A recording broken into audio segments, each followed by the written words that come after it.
ಇಂಥ ಅನೇಕ ತಪ್ಪು ಮಾಡ್ತಾ ಹೊರಟಿದ್ದು ನಾವು ನೋಡ್ತಾ ಇದ್ದೀವಿ.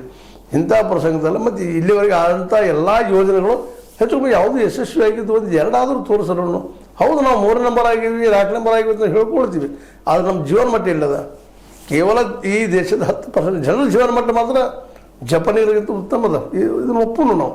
ಆದರೆ ಇನ್ನುಳಿದವ್ರದ್ದು 90% ಜನರದ್ದು ಏನು ಪರಿಸ್ಥಿತಿ ಅದ, ಅವ್ರು ಯಾವ ರೀತಿ ಬದುಕ್ತಾ ಇದ್ದಾರೆ, ಅವ್ರ ಬದುಕು ಏನು, ಅದರಲ್ಲೂ ದಿನಗೂಲಿಗಳದ್ದು, ಬಡವರದ್ದು, ಅನ್ನಿಲ್ಲದೆ ಬಂದಾಡುವಂಥದ್ದು ಪರಿಸ್ಥಿತಿ. ಪ್ರತಿನೂ ಅಕ್ಕಿ ಕೊಡ್ತಾ ಇದ್ರು ಅಂತ ಅನ್ನೋ ಶಕ್ತಿ ಅನ್ನೋ, ಬಟ್ ಅದು ಬಡತನ ಪರಿಹಾರ ಏನು, ಅದು ಅದರಿಂದಾಗಿ ಒಂದಿಷ್ಟು ಏನಪ್ಪ, ಹೌದು ಜೀವನ ಮಟ್ಟ ಚೆನ್ನಾಗಿ ಆಗ್ತದೆ. ಅವ್ರ ಮಕ್ಕಳ ಶಿಕ್ಷಣ ಗತಿ ಏನು, ಈ ಬಡವರ ಮಕ್ಕಳದು ಕನ್ನಡ ಶಾಲೆ ಅಥವಾ ಇವತ್ತು ಸರ್ಕಾರಿ ಶಾಲೆಗಳ ಸ್ಥಿತಿ ಹೆಂಗಾಗಿದೆಪ್ಪ ಅಂದ್ರೆ ಅದು ಗತಿ.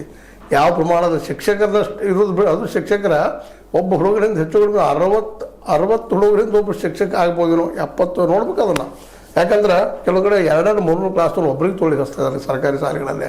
ಒಂದು ವ್ಯವಸ್ಥಿತವಾದ ಕಲಿಕೆಗಳು ಸರಿಯಾಗಿಲ್ಲ ಅನ್ನುವಂಥ ಆರೋಪಗಳು ಇದ್ದಾವೆ. ಇನ್ನು ಪ್ರೈವೇಟ್ದಲ್ಲಿ ದುಡ್ಡು ಕೊಟ್ಟು ಹೋಗೋದು ಶಕ್ತಿ ಮಕ್ಕಳಲ್ಲಿ ಅಥವಾ ತಂದೆಗಳಲ್ಲಿ ಇಲ್ಲ ಕೊಟ್ಟು ಕಲಿಸುವಂಥದ್ದು. ಇದನ್ನೆಲ್ಲ ಗಮನದಲ್ಲಿಟ್ಟು ಜನಾನು ನಿಧಾನಕ್ಕೆ ಈ BJPಯಿಂದ ದೂರ ಸರಿತಾ ಇದ್ದಾರೆ ಅನ್ನೋದು ಈಗಾಗಲೇ ವರದಿಗಳು ಸಹಿತ ಹೇಳ್ತಾ ಇದ್ದಾವೆ. ಇಂಥ ಪ್ರಸಂಗದಲ್ಲೇ ರಾಹುಲ್ ಗಾಂಧಿ ಅವರು ಎಲ್ಲ ಸಮಸ್ಯೆ ತೊಗೊಂಡು ಅಟ್ಯಾಕ್ ಮಾಡ್ತಾ ಹೊರಟಿದ್ದಾರೆ. ಕಾಂಗ್ರೆಸ್ ಬಲಿಷ್ಠ ಆಗ್ತಾ ದಿನದಿಂದ ದಿನಕ್ಕೆ. ಈ ಪ್ರಸಂಗದಲ್ಲೇ DK ಅವರು ಒಂದಿಷ್ಟು ತ್ಯಾಗ ಮಾಡಿದ್ದಾರೆ. ಈಗಾಗಲೇ ಅವರ ಮಾಡಬೇಕಂತಿಲ್ಲ, ಇಬ್ಬರು ಮಾಡಬೇಕು. ಇವತ್ತು ಸಿದ್ದರಾಮಯ್ಯರು ಮಾಡಬೇಕು, ಅವರು ಮಾಡಬೇಕು.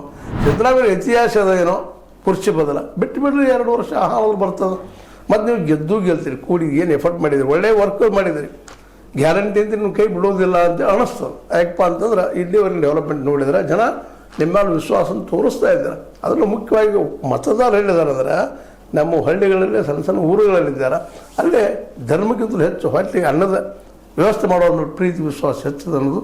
ಮತ್ತು ಕರ್ನಾಟಕದ ಮಟ್ಟಿಗೆ ಹೇಳೋದಪ್ಪ ಅಂತಂದ್ರೆ ವಿಶೇಷವಾಗಿ ಇಲ್ಲಿ ವೈಚಾರಿಕರ ಸಂಖ್ಯೆ ಹೆಚ್ಚದ. ಅದಕ್ಕೆ ಕಾಲ ಏನಪ್ಪ ಅಂದ್ರೆ ಇಲ್ಲಿ ಒಳ್ಳೊಳ್ಳೆ ನಾಯಕರು, ಬಸವಣ್ಣಂಥ ನಾಯಕರು, ಕುವೆಂಪು ಅಂತ ಒಂದು ಸಾಂಸ್ಕೃತಿಕ ನಾಯಕರು, ಮುಂದೆ ಅದೇ ಕಾಲಕ್ಕೆ ದೇವರಾಜ ಅರಸನಂಥ ಒಬ್ಬ ನಾಯಕರು ಬಂದ ಅನೇಕ ಕೆಲಸಗಳನ್ನು ಮಾಡಿದ್ದಾರೆ.